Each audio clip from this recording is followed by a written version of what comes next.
I reject the idea that Verstappen and Norris's title battle is the only thing left for F1 this year. Instead, I'm more interested in these stories, which I think are a lot more compelling. And oh yeah, I'm back by the way, so hello.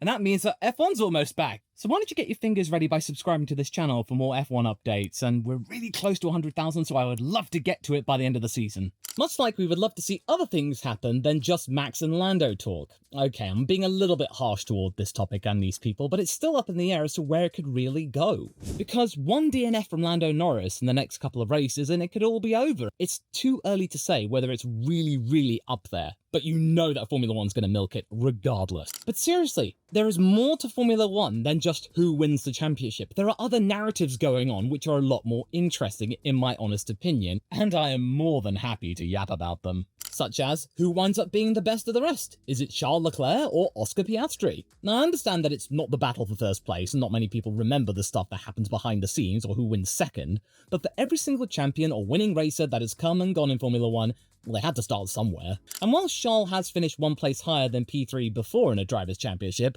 his placing behind Max in 2022 was practically a given considering how great a start he had that year. But this year though, the battle for P3 I think is just as scintillating, and it is an actual battle. As in, it's within 20 points. It's actually not even double digits. It's 8 points. And I think we can all agree that the Azerbaijan Grand Prix would have been a boring race had the battle for the lead between Piastri and Leclerc not happened. You know, the battle that went one way and then the other after 2 previous outings earlier in the year which worked out better for the one in red. Because with Oscar Piastri overcoming the Monegasque in Baku, it opened the possibility that the Australian could figure in the battles up front, instead of being close to the bottom of the top 10 where he was last year. Now, okay, I am not suggesting at one point that Oscar Piastri right now has a run on the World Championship right now because he had a good race against Charles Leclerc. No, I am not saying that. Even though I think the future is looking bright for the Australian, I think that it's still really interesting that we have 3 drivers that are within 100 points of Verstappen when compared to last year when that was a big fat zip. And with only 6 races to go, I feel like the advantage might end up in favour of the Australian because Ferrari is only promising one more noticeable upgrade in Austin and then that's it. They are going to be prioritising 2025 and see where they can go and figure in a full-on season-long championship battle, and of course Lewis Hamilton arriving there, with speculation arising that they're already working very hard in making sure that the SF25 is tailored much more so to the British driver than is previously expected, because many people were a bit worried about how Ferrari would handle this, but I feel like Ferrari's been taking notes of all of the lamentations that Hamilton has made public in regards to Mercedes not taking his notes seriously, and yeah, he's been dropping hints, I reckon. Not to mention McLaren have been very coy about what they're going to be bringing for the rest of the season, if they bring anything else at all, whether it's even necessary. And also, Leclerc is on the up after the replacement of his race engineer with Brian Borzi, and clearly that dynamic is becoming more and more, well, beneficial. Also, throughout this year, it's been made very clear, not just with these 3 notable dogfights, but just how they are off track. There is a high degree of respect between both drivers, as well as a rapport between them, what with their banter regarding family trees, which even the graphic department of Formula One had fun with for everyone, labelling Oscar as Oscar Piastri Leclerc. And even though Zandvoort wasn't as scintillating as either Monaco or Baku, it was still something to witness. It was a battle between these 2 drivers which was clean, fair, and lasted for a very long time. These 2 drivers are starting to figure each other out, and we could see more of this play out in the last remaining races, because this battle for P3, it has a lot of bragging rights, and there is a really big stake attached to this for both drivers. Yeah, you might be thinking, well, Oscar's already done enough to prove that he's worthy of being a high-tier driver in Formula One. Why does he need to be P3 in the championship? Well, why not? Piastri will be keen to show his team that he is worth paying attention to for next year if he can finish this year in 3rd place ahead of Charles Leclerc, who is seen as Ferrari's golden boy. Not to mention, it will actually give Australia something to look forward to, considering that Daniel Ricciardo was unceremoniously dropped from V-Carb. They're going to want a poster child alongside Jack Doohan next year, and of course it will be a statement. Yes, I know, we are very bored of hearing the word statement this year, aren't we? As for Charles, he is equally emboldened to finish 3rd at minimum, maybe even try and perhaps hope for 2nd if Lando's charge falters and reliability haunts him and McLaren. And yes, I do recall my video post-Monza and how that might have aged badly somewhat, that my hopes were fleeting in regards to him going for the title. But it's still possible for Charles to at least get second, perhaps, mathematically. But his main reason for finishing ahead of Piastri is that it lays down the gauntlet for Lewis Hamilton when he does arrive. That he can figure in a championship battle to some extent and finish on the ultimate 2024 podium. That he was able to get a couple of wins. That he has a brand new race engineer, which he gels well with. And now he is feeling fired up more so than ever in any previous season, arguably even more so than in 2022, when Ferrari definitely did have the advantage at the beginning of the season. You feel like Leclerc now is starting to find his groove, and many people might be thinking that Lewis Hamilton will step into Ferrari and immediately be better than Charles.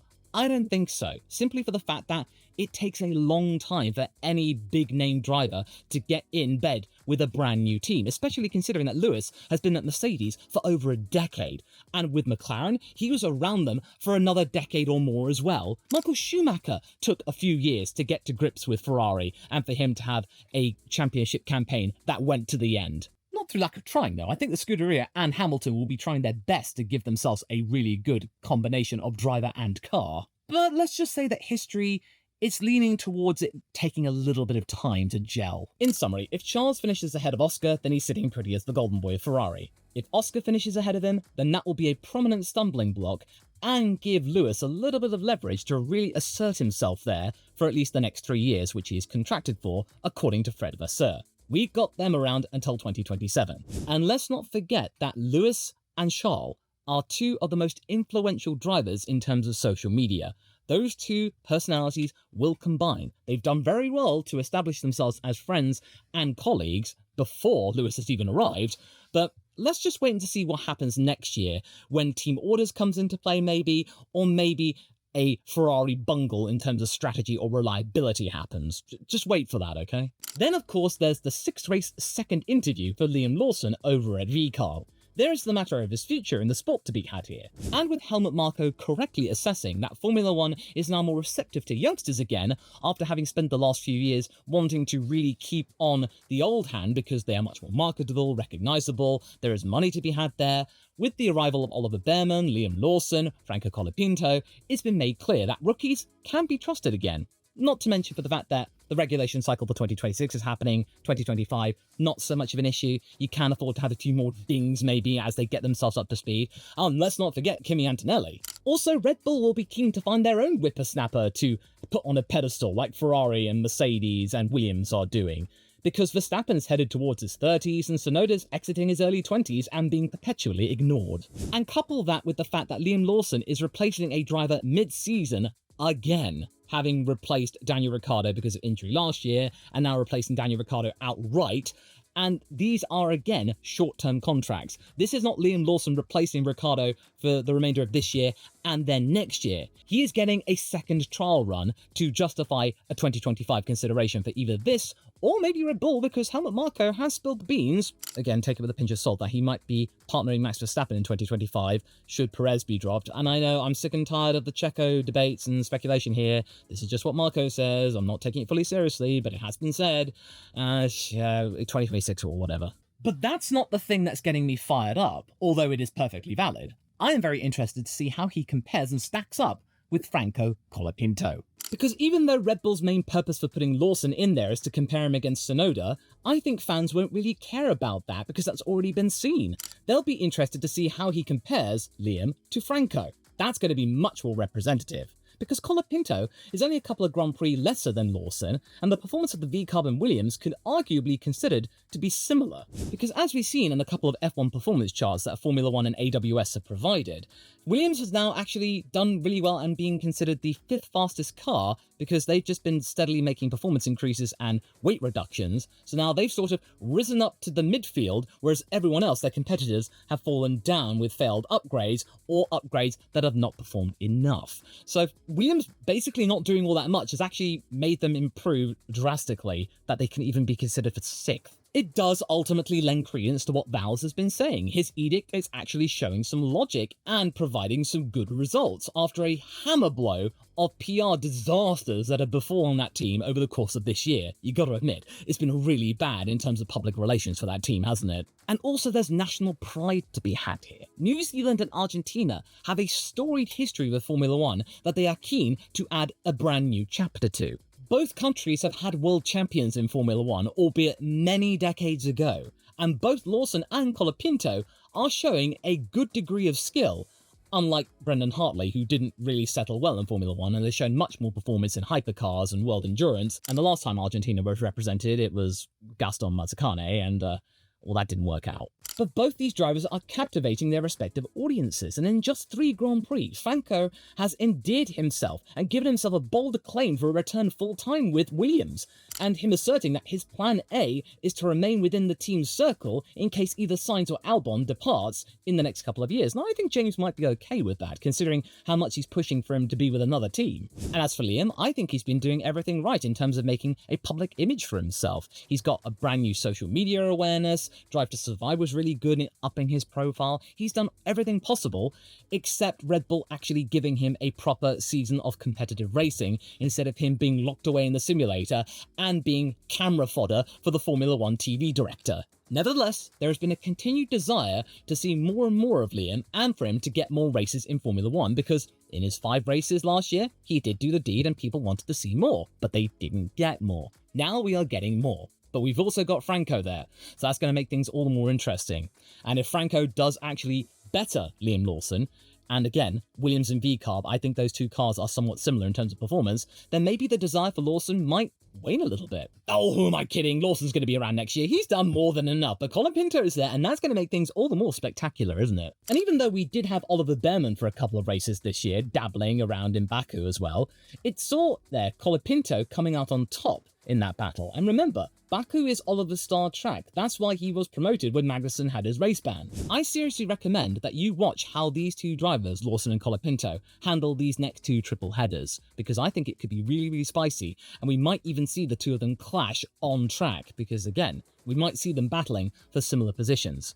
But I think V-Carb might be having a little bit of a disadvantage, and I will talk more about that later. But simply put, I'm just glad that we're talking about rookies in 2024, because remember, just about 6 months ago, we had a total of 0 rookies in 2024. Then we've got Sauber, and I'm not gonna lie, I'm kind of cruel with this one, but in this case, I have to be cruel to be kind. Tough love is what this team needs right now, because I reckon this team will be a draw, but a no-score draw. That's for the final score fans out there who watched the footy on Saturday afternoon. Zhou Guanyu 0, Valtteri Bottas 0. Now, whilst the team is wanting to do better, and I do have confidence that Mattia Binotto will see to a brighter future than what Andreas Seidel could deliver in his short tenure as its CEO, the present situation is a dire one where this team has scored absolutely nothing. And I personally don't see this team scoring any more points unless it's through sheer attrition, and that car remains in the classifications, whereas all of its rivals completely fall to the wayside, either through reliability, rearing its ugly head, or crashes. And that's exactly the situation that Williams had in 2019, where it got its sole point 10th at the German Grand Prix with Robert Kubica, because all of the other teams were flying off the track.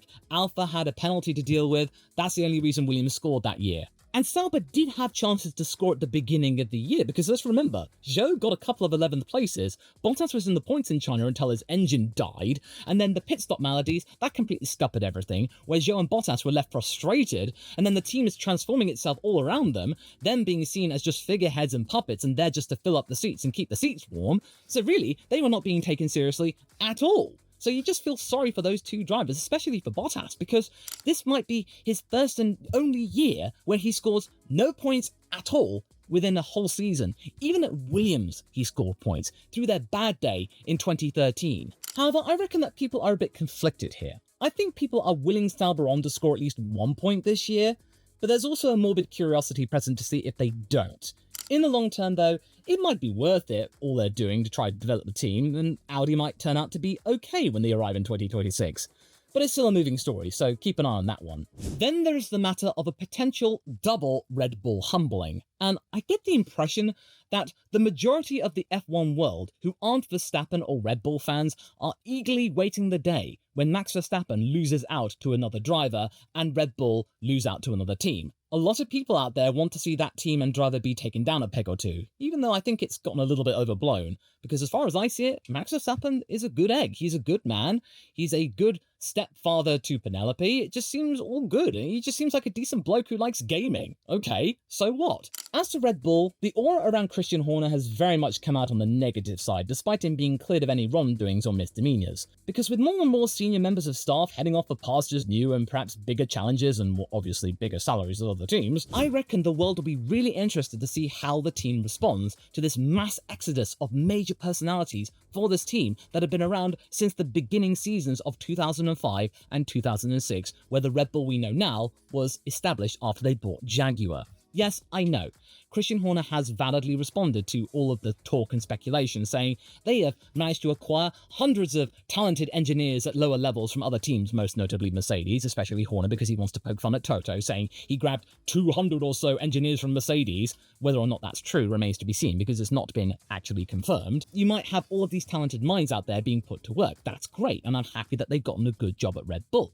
But at the same time, you need a capable and talented figurehead right at the top to be able to manage all of those people. And if you don't have that, then that's no good. We're seeing that with Pierre Vacher claiming that, oh, Adrian Newey leaving, him just being as the overseer, oh, that doesn't really matter, even though he did say a few months ago he was irreplaceable. Which one is it? So you really need just that guiding influence there to be able to manifest something, especially those who have really good talent and experience. So we have to see how all of this pans out. If somebody from the bottom can rise to the top and be just as good as the old hands, then fantastic. We just need to wait and see. That degree of speculation and uncertainty is still there. The biggest speculation going around with all of this Red Bull restructuring surrounding Max's race engineer GP, with him being promoted to the role of Jonathan Wheatley, what he had, and he had crafted into the benchmark of Formula 1 operations on the daily. It could either go well or prove to be spreading Lambiase too thinly and compromising Verstappen's racecraft at the same time, since he will remain his race engineer whilst doing all of the day-to-day operations for the team. I mean, I wish him well, but it's something to consider. As a result, it really leaves Red Bull's future uncertain as it goes into the next F1 regulation cycle. I don't know where it's going to go. And even though Red Bull is now starting to really think that the constructors might be out of their hands this year and that they should just take stock, regroup for next year and see what they can do, I don't think second place in the constructors is safe either. If Red Bull finished third, it would be a serious red flag for its board and its fans and seriously bring the team's handling of upgrades and management and diplomatic relations and public relations into question. And even though Sergio Perez has been vindicated, the struggles that he has had to be even heard and taken seriously has cost Red Bull dearly. Because even if Sergio Perez has been vindicated and all the issues that he's had are at the hands of Christian Horner not taking his concerns last year seriously, then that still reflects badly on the team. It just means that the Mexican driver is absolved of any issue. That lack of attention has compromised Red Bull this year and might cost them tens of millions of dollars in the process. Equally, it's just the team has a similar situation to contend with. At one point this year, around Miami, VCARB looked destined to become Aston Martin's biggest rival and perhaps provide a worthy opponent to fit in the constructors, with the latter suffering from faulty upgrades and Lance Stroll. Fast forward to now, and the situation couldn't be any more different because Aston Martin, oh, they're completely unbothered in 5th place. Nothing is really going on there, and it's just really wild that last year they had so many podiums, and now they've had no podiums this year, and they finished in the exact same position in the constructors. It's completely surreal. Whereas VCARB, no, they're not even close. They're barely hanging on to 6th. Haas and Williams look more deserving at the moment. Williams just by doing nothing and treading water, whereas Haas are now starting to regroup after a little bit of a tricky wobbly period after the triple header in the middle of the season. And Hülkenberg having a bit of a golden sunset toward the end of his career. He's actually finding his groove again. And then, of course, we've got the Dane, Kevin Magnussen, with an axe to grind, now with 0 penalty points. He is going to be a menace. So both of these teams are fired up, whereas VCARB look really, really rocky. They are putting their eggs in the Liam Lawson basket, which, fair enough, is great for him. Yuki Tsunoda is right there, and Daniel Ricciardo has been dropped, so I'm pretty sure that the sponsors there might not be too happy. And oh yeah, their strategies have been appalling, and have probably cost them a few points in the process. There will be fans out there wishing for Red Bull and VCARB's rivals to outpace them, and to see whether they can do the deed and push these teams further down the order as some sort of karmic punishment. Now, okay, for the sake of competition, I would like to see Red Bull and VCARB overcome the issues that they've had this year to provide some competition and excitement for McLaren as they chase the constructors and potentially give Lando Norris what he needs to get his first world title. Because, of course, I'm glad that McLaren are doing really well and they are in contention for these trophies, but I don't want it to be a complete and utter cakewalk because that would be incredibly dull. I want it to be earned on the track at Abu Dhabi and hard fought. That makes it all the sweeter. don't you think? But say what you will about all of this, it's going to make 2025 all the more exciting, and it's going to be the 75th anniversary of Formula One. Have you heard all the news? They've been pulling out all the stops for this, because it's all very well and good about hearing these licensing deals for toys with Hot Wheels, of all things, and Lego. That's going to be fun. But then there's the news about there being a big party at the O2, maybe next year, around the middle of February, where all 10 F1 cars will be launched at the same time. It's going to be a big shindig, and if they do that, then wow, I need to get tickets. And oh yeah, one more thing, the Sao Paulo sprint, because that's always a good time. But going back to Franco for a second, I reckon that not only his battle with Lawson will be something to watch, but how he is able to handle himself against Alex Albon, and I didn't cover that in this video because I covered it in this video here, that you can go and watch straight after this one.